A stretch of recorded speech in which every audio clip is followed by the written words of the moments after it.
This book is a paperback, and it has 208 total pages. It's primarily a cookbook, but it has a lot of other information in it as well, so it's much more than just a cookbook. It has a lot of health information. So the introduction goes over some basics about how to use the book. And chapter 1 is helpful with basic education about hormone cycles.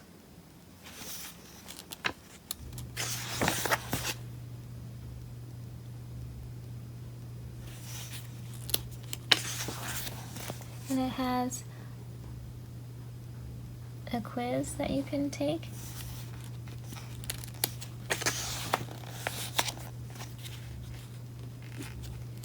Which is supposed to help you find out what your hormonal imbalance might be. High estrogen, low estrogen, etc. Then chapter 2 is about nutrition.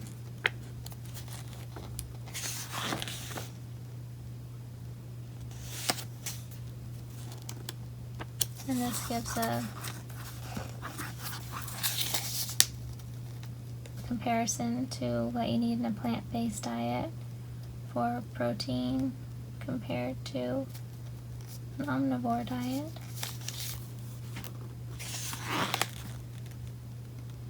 And more information about protein and healthy fat. And what kind of cooking fats to use and cooking oils. And information about carbs.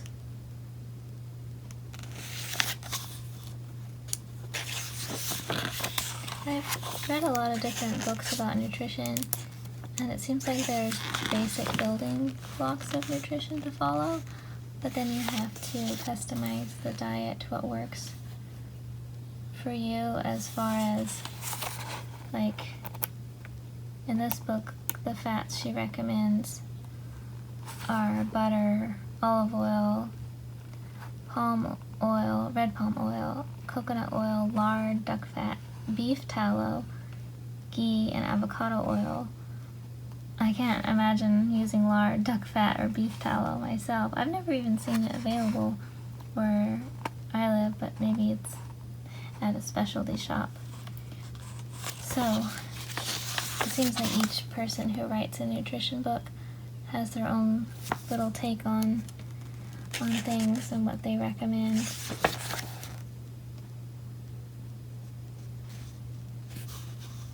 This gives a nice little chart for smoothies,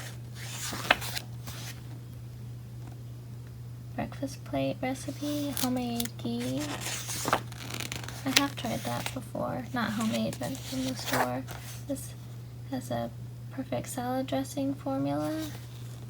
And it gives some recipes for dressing, lunch bowl, meal planning, bone broth.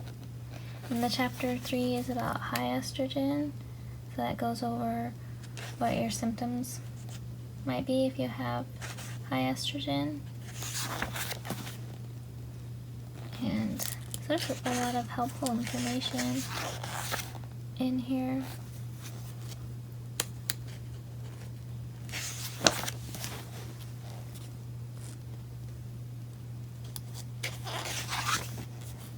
It's definitely worth reading, even if you don't use any of the recipes. Just all the information, as you can see, it has a lot of information in it. It's much more than just a cookbook.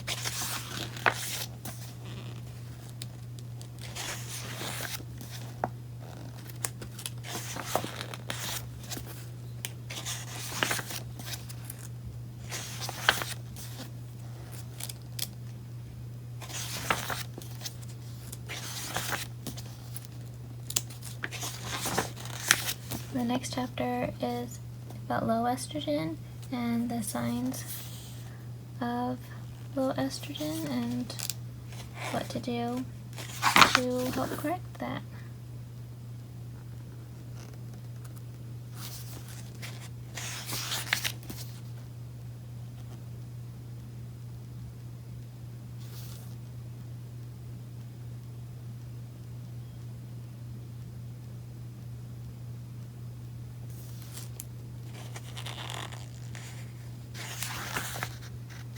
Yeah, there's so much interesting information in here, like that part about soy. I had heard that before too, that to be sure and have soy in moderation because you can get too much estrogen.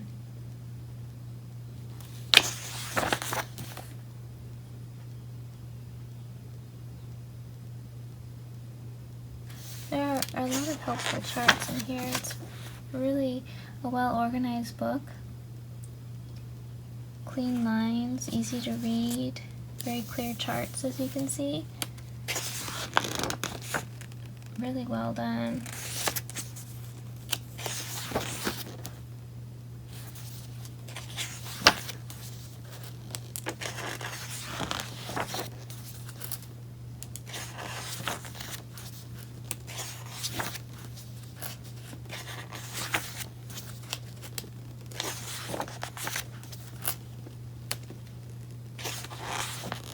And then the next chapter is about low progesterone. Again, it goes over the signs of that and the causes and the solutions. And then the recipes follow after that.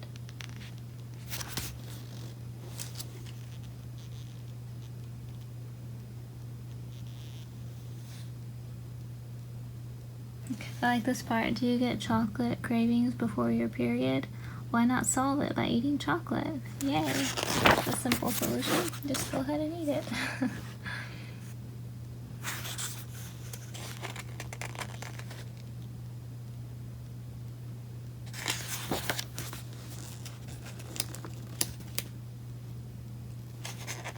That sounds good. Orange creamsicle smoothie.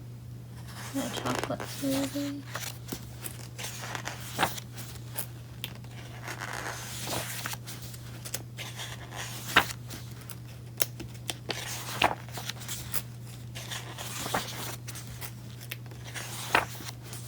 And the next chapter is about low testosterone and all the same format as the other chapters with symptoms, the causes, and then the solutions and the recipes.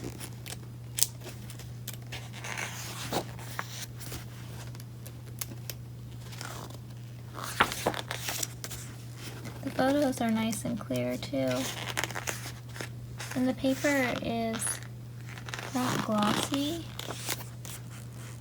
so there's no glare, so that's easy on the eyes. It's more of almost a matte. So very easy on the eyes, easy reading.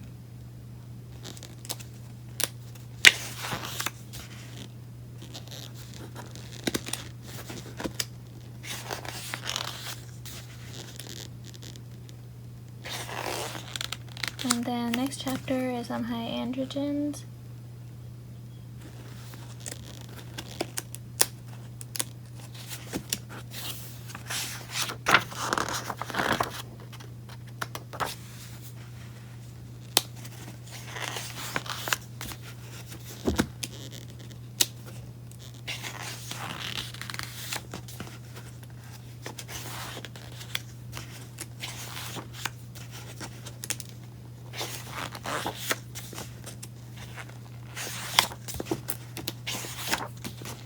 And then chapter 8, adrenal burnout and balancing cortisol.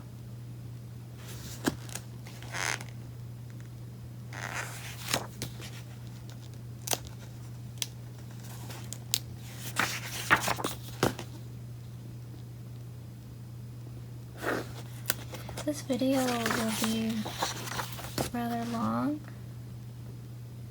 but I I just figured if there are some people like me, like to get a good overview of the book before purchasing.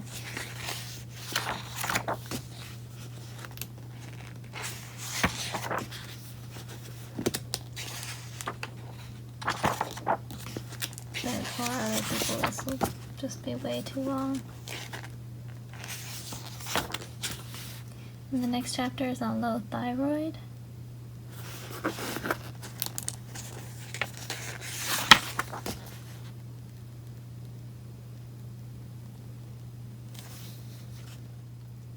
So we're almost to the end of the book now. The last round of recipes.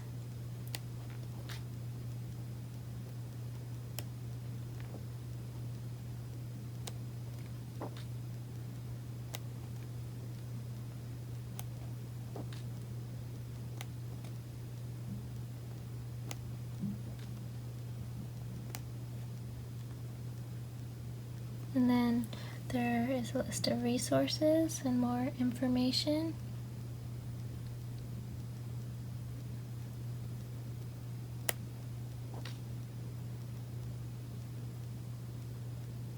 Recommended reading, and then a guide to reducing endocrine disruptors. So information on how to avoid them.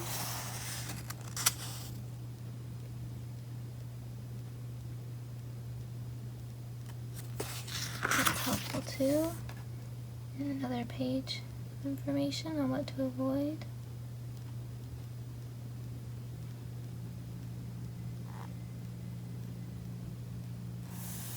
And then a chart of meal plans for each day. 7-day plan for each phase.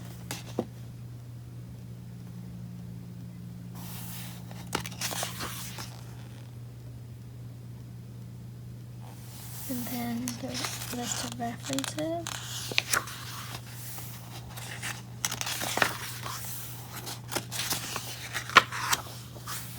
Acknowledgements, and a page about the author. And last of all, the index.